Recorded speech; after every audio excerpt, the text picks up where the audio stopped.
ایک ننھی 8 سال کی بچی اپنے 2 بھائیوں اور والدہ کے ساتھ ایک چھوٹے سے گھر میں رہتی تھی۔ بچپن ہی سے والد کا سایہ سر سے الفاٹے گیا۔ والدہ گھروں میں کام کاج کر کے ان کا پیٹ پالتی تھی۔ بیٹی کا نام اصغری اور بیٹوں کا نام اکرم اور احمد تھا۔ اصغری کو پڑھنے لکھنے کا بہت شوق تھا۔ اس کے بھائی سکول جاتے تھے تو وہ کبھی کبھی ان کی کتابیں کھول کر دیکھتی تو والدہ سے ڈانٹ پڑ جاتی، کیونکہ اس کی والدہ کا خیال تھا کہ پڑھائی لڑکوں کے لیے ہوتی ہے، لڑکیوں کے لیے نہیں، لڑکیاں پڑھ کر بگڑ جاتی ہیں۔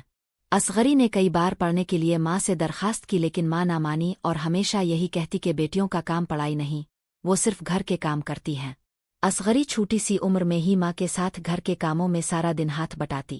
اگر کوئی چھوٹی سی غلطی ہو جاتی، بجائے سمجھانے کے اسے بہت زیادہ باتیں سننی پڑتیں۔ اکرم اور احمد بہت شرارتی اور نالائق تھے۔ اکرم اور احمد کا پڑھنے کو دل ہی نہیں کرتا تھا۔ وہ ہر کام بگاڑ دیتے، جس کی ڈانٹ اصغری کو پڑتی۔ ماں بیٹوں سے بہت لاڈ کرتی، ان کی ہر خواہش پوری کرتی اور انہیں پیار سے بلاتی۔ اس کے برعکس اصغری کو جنم جلی کہہ کر بلاتی۔ اصغری خاموشی اختیار کر لیتی اور تنہائی میں روتی کہ کاش میں اس دنیا میں نہ ہوتی۔ کیا ماں کا پیار صرف بیٹوں کے لیے ہے؟ شاید بیٹیوں کی اہمیت نہیں ہوتی۔ جب وہ بڑی ہوئی تو ماں کے ساتھ سیٹھ شاہد کے گھر کام کرنے جاتی۔ سیٹھ شاہد کی بیٹی سدیہ 8ویں کلاس میں تھی۔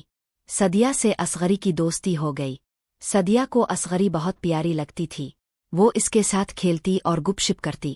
ایک دن سدیہ نے اصغری کو پڑھنے کو کہا تو اصغری روتے ہوئے بولی کہ اسے پڑھنے کا شوق ہے، لیکن ماں کے نزدیک بیٹیاں پڑھ کر بگڑ جاتی ہیں۔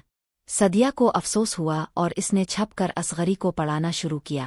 روزانہ آدھا گھنٹہ پڑھائی کے لیے نکالتی۔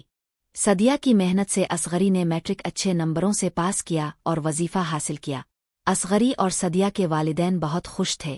سیٹھ شاہد نے اصغری کو انعام دیا، لیکن اصغری نے کہا کہ اس کی ماں کو نہ بتائیں ورنہ وہ اسے روک دے گی۔ سدیہ کے گھر والوں نے اصغری کی پڑھائی کا خرچ اٹھایا اور اسے اپنے گھر رکھ لیا۔ اکرم اور احمد نے سکول چھوڑ دیا اور بری صحبت میں پڑ گئے۔ اصغری نے BA پاس کیا اور سیٹھ شاہد نے اسے ٹیچر کی نوکری دلوائی۔ ماں پچھتا رہی تھی کہ کاش اس نے اصغری کو پیار دیا ہوتا۔ اس کی محنت سے گھر چل رہا تھا، جبکہ بیٹوں کی نافرمانی نے اسے توڑ دیا۔